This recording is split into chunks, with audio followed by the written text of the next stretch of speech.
ವಿಷಯವನ್ನ ನಾನಿಲ್ಲಿ ಪ್ರಸ್ತಾಪ ಮಾಡ್ಲಿಕ್ಕೆ ಬಯಸ್ತಾ ಇದ್ದೀನಿ. ಕರ್ನಾಟಕದ ರಾಜಕೀಯ ಇವತ್ತು ಬಹಳ ಕೆಟ್ಟ ಈಗ ನೋಡಿ ಇದೆ. ಈಗ ಸಮೃದ್ಧಿ ಮಂಜುನಾಥ್ ಮತ್ತೆ ರಾಜೇಗೌಡರು, ಜನಪ್ರತಿನಿಧಿ ಹರೀಶ್ ಮತ್ತೆ ಧರ್ಮಸಿಂಗ್ ಸಚಿವರನ್ನ ಬರ್ತೇನೆ ಜನಪ್ರತಿನಿಧಿ ಅಧ್ಯಕ್ಷ ನೋಡಿ, ಕರ್ನಾಟಕದ ಇತಿಹಾಸದಲ್ಲಿ ಕನ್ನಡ ನಾಡು ಸುಸಂಸ್ಕೃತ ಒಂದು ಅತ್ಯಂತ ಮುಂದುವರೆದ ರಾಜ್ಯ. ಆದ್ರೆ ಮುಗಿಸಿರಲ್ಲ ನೀವು ಸುಸಂಸ್ಕೃತ ಆಗುವಾಗ ಅದನ್ನು ಒಪ್ಪಬೇಕು, ನೀವಿಲ್ಲ ಅಂತ ನಾವು ಆಗ್ತದ. ಇವತ್ತೊಬ್ಬರು ಸಚಿವರ ಮೇಲೆ, ಇವತ್ತು ನಮ್ಮ ಸಹಕಾರಿ ಸಚಿವರ ಮೇಲೆ ಸಬ್ಜೆಕ್ಟ್ ಈಗ ಈ ಹನಿ ಟ್ರ್ಯಾಪ್ ಸಮೃದ್ಧಿ ಮಂಜುನಾಥ್ ಮಾತಾಡಿ ಯಾವ ಸಬ್ಜೆಕ್ಟ್ ಎಲ್ಲಿ ಸಮಸ್ಯೆ ಮಾತಾಡಿ. ನಾನು ಆಗ್ರಹ ಮಾಡ್ತೀನಿ. ಆಯ್ತು, ಈಗ ಮುಖ್ಯಮಂತ್ರಿಗಳಿಗೆ, ಗೃಹ ಮಂತ್ರಿಗಳಿಗೆ ಈ ಸಮೃದ್ಧಿ ಮಂಜುನಾಥ್ ಟೈಮ್ ಇಲ್ಲ, ನೀವು ಮಾತಾಡಿ. ಸಂಸ್ಕೃತಿ ಕಾಯ್ಬೇಡಿ, ಪಾಲಿಟಿಕ್ಸ್ ಅಲ್ಲಿ ಮಾತಾಡಿ ಕಲೀರಿ. ಪ್ರತಿನಿಧಿಗಳನ್ನ ಬ್ಲಾಕ್ ಮೇಲ್ ಮಾಡುವಂತದ್ದು, ಜನಪ್ರತಿನಿಧಿಗಳನ್ನ ಏನ್ ಸಬ್ಜೆಕ್ಟ್ ಒಂದ್ ರೀತಿ ಅವರ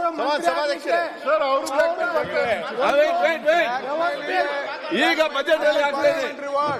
ನಮ್ಮ ರಾಜ್ಯ ವಿನಂತಿ ಮಾಡ್ಕೊತೀನಿ, 724 ರಾಜನ ಏನ್ ಹೇಳ್ತಾರೆ ನೋಡುವ. ಅಧ್ಯಕ್ಷರೇ, ಬ್ಲಾಕ್ ಮೇಲ್ ಇದೆ ಪಾರ್ಲಿಮೆಂಟರಿ ವರ್ಡ್.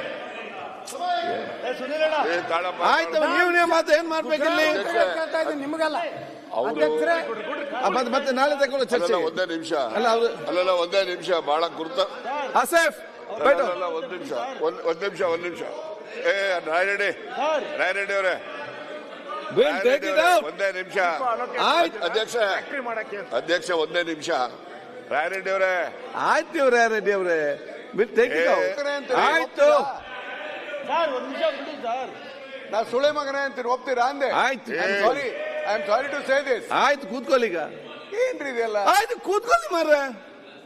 ಅದು ನಾನು ತೆಗಿತೇನೆ, ನಾನು ತೆಗಿಸ್ತೇನೆ ಹೇಳ್ತೇನೆ. Already told. ನಿಮ್ಗೆ ಕೇಳೋದಿಲ್ಲ, ನಾವೇನ್ ಮಾಡ್ಬೇಕು? ನಿಮ್ಗೆ ಕಿವಿ ಕೇಳಿದ್ರೆ ಬೊಬ್ಬಾಗುವಾಗ ಅದು ನಾವು ನೋಡ್ತೇವೆ. ಅದನ್ನು ನಿಮ್ಮನ್ನು ಕರೆಸಿ ಕೂತ್ಕೊಂಡು ಓದಿಸ್ತೇನೆ. ಕೂತ್ಕೊಳ್ಳಿ, ಈಗ ಕೂತ್ಕೊಳ್ಳಿ.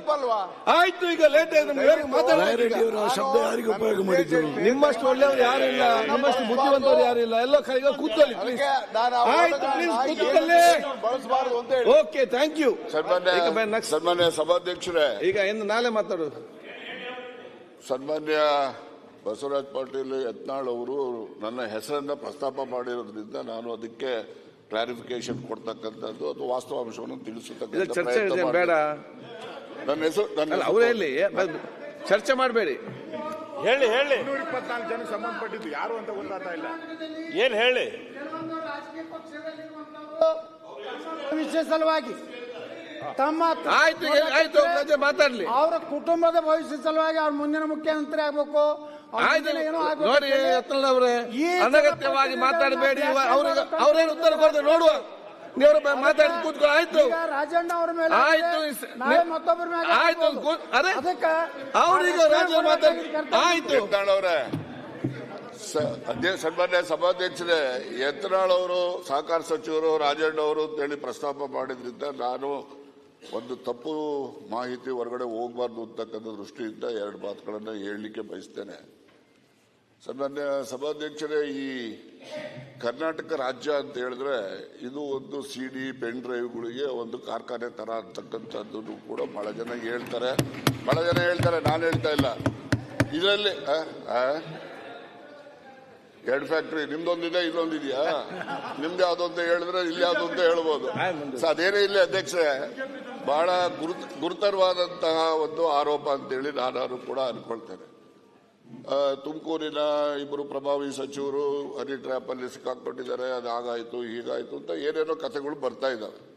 ತುಮಕೂರಿನಲ್ಲಿರೋರು ನಾನೊಬ್ಬ ಇದ್ದೀನಿ, ಡಾಕ್ಟರ್ ಪರಮೇಶ್ವರ್ ಅವರು ಕೂಡ ಇದ್ದಾರೆ, ನಮ್ಮಿಬ್ರೇ ಅಂತ ಅವರ ಉದ್ದೇಶ ಅಂತೇಳಿ ಅನ್ಕೊಳ್ತೀನಿ. ಈ ಸಿಡಿ ಮಾಡ್ತಕ್ಕಂಥದ್ದು, ಪೆನ್ ಡ್ರೈವ್ ಮಾಡ್ತಕ್ಕಂಥದ್ದು, ಇದ್ರ ಬಗ್ಗೆ ಸುಮಾರು ನಿಮ್ಗೆ ಹೇಳ್ತೀನಿ. ನನಗಿರೋ ಮಾಹಿತಿ ಅಂತ 48 ಜನಗಳಿದ್ದಾರೆ, ಒಬ್ರು ಇಬ್ರು ಇಲ್ಲ. ಅಂದ್ರೆ ಒಬ್ರು ಇಬ್ರು ಅಂತ ಹೇಳಿದ್ರೆ ಬರೀ ಇವರೇ ಅಂತಲ್ಲ, ಅವರು ಇದ್ದಾರೆ. ಆದರೆ ಇವೆಲ್ಲ ಬಹಳಷ್ಟು ಜನ ನ್ಯಾಯಾಲಯಗಳಲ್ಲಿ ಇದನ್ನ ಬಹಿರಂಗ ಮಾಡಬಾರ್ದು ಅಂತಕ್ಕಂಥದ್ದಕ್ಕೆ ಸ್ಟೇ ತಗೊಂಡಿರ್ತಕ್ಕಂಥದ್ದು. ಅಲ್ಲೂ ಕೂತವ್ರೆ, ಇಲ್ಲೂ ಕೂತವ್ರೆ, ಆ ಪ್ರಶ್ನೆ ಬೇರೆ. ಇದರಲ್ಲಿ ಸರಿ ಹೋಗೋದಿಲ್ಲ. ನಾನು ನಮ್ಮ ಗೃಹ ಮಂತ್ರಿಗಳಿಗೆ ಒತ್ತಾಯ ಮಾಡ್ತೇನೆ, ನಾನು ಒಂದು ಲಿಖಿತ ಕಂಪ್ಲೇಂಟ್ ಅನ್ನು ಕೊಡ್ತೀನಿ. ಆ ಕಂಪ್ಲೇಂಟ್ ಆಧರಿಸಿ ಅವರು ತನಿಖೆ ಮಾಡಿಸ್ಬೇಕು. ಇದರಲ್ಲಿ ಯಾರೆಲ್ಲ ಪ್ರೊಡ್ಯೂಸರ್ಸ್ ಇದ್ದಾರೆ, ಡೈರೆಕ್ಟರ್ಸ್ ಯಾರ್ಯಾರಿದ್ದಾರೆ, ಇವೆಲ್ಲವೂ ಕೂಡ ಹೊರಗಡೆ ಬರಲಿ, ಜನಗಳಿಗೆ ಗೊತ್ತಾಗಲಿ. ಆಕ್ಟರ್ಸ್ಗಳು ಯಾರ್ಯಾರು, ಇವೆಲ್ಲ ಗೊತ್ತಾದ್ರೆ ಅಲ್ಲ, ಆಚೆ ಕಡೆನೂ ಸ್ವಾಗತಿಸ್ರಿ, ಸ್ವಾಗತಿಸಿ. ನಿಮ್ಮಲ್ಲಿ ರವಿ 48 ಜನರದು ಪೆನ್ ಡ್ರೈವ್ಗಳು ಇದಾವೆ.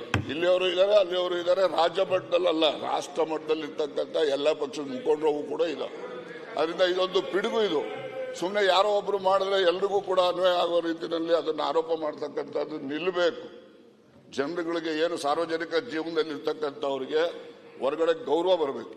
ಆ ರೀತಿ ಆಗಬೇಕು ಅಂತಕ್ಕಂಥ ಉದ್ದೇಶದಿಂದ ನಾನು ಗೃಹ ಮಂತ್ರಿಗಳಿಗೆ ಒತ್ತಾಯ ಮಾಡ್ತಕ್ಕಂಥದ್ದು. ನಾನು ಲಿಖಿತ ಕಂಪ್ಲೇಂಟ್ ಅನ್ನು ಕೊಡ್ತೇನೆ.